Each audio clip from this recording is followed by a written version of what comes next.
राजा विक्रम और अमरवाणी का रहस्य। प्राचीन भारत में अवंती नामक एक समृद्ध राज्य था, जहां राजा विक्रम सिंह का शासन था। वे न केवल वीर योद्धा थे, बल्कि न्यायप्रिय और धर्मपरायण भी थे।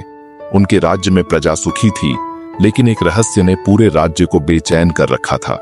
एक दिन एक साधु दरबार में आया और बोला, हे राजन, तुम्हारे राज्य पर एक बड़ा संकट आने वाला है। केवल अमरवाणी नामक ग्रंथ से ही इसका समाधान हो सकता है। राजा ने जिज्ञासा से पूछा, अमरवाणी क्या है? साधु ने बताया, यह एक दिव्य ग्रंथ है जिसमें देवताओं के गुप्त ज्ञान छुपे हैं। इसे पाने के लिए तुम्हें काल गुफा में जाना होगा, जो काल भैरव की नगरी के पास स्थित है। लेकिन वहां पहुंचने का मार्ग कठिन और रहस्यमयी है। राजा विक्रम सिंह ने निश्चय किया कि वे स्वयं इस रहस्य की खोज करेंगे। राजा अपनी तलवार लेकर गुफा की ओर बढ़े। गुफा के द्वार पर एक यक्ष खड़ा था। उसने कहा, हे राजन, यदि तुम अंदर जाना चाहते हो तो मेरी 3 पहेलियों का उत्तर दो। राजा ने सिर हिलाया। पूछो यक्ष, मैं उत्तर दूंगा।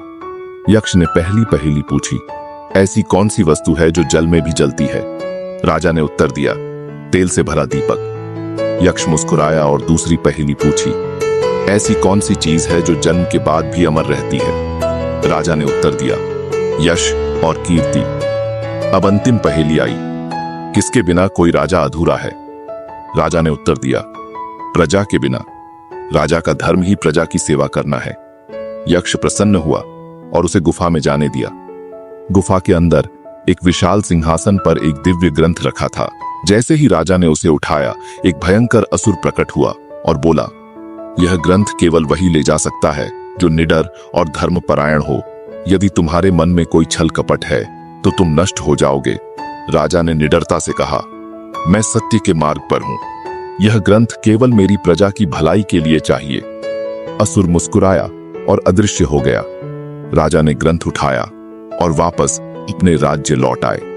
राजमहल में राजा ने ग्रंथ का अध्ययन किया और उसमें लिखे मंत्रों के द्वारा राज्य पर आने वाले संकट को टाल दिया।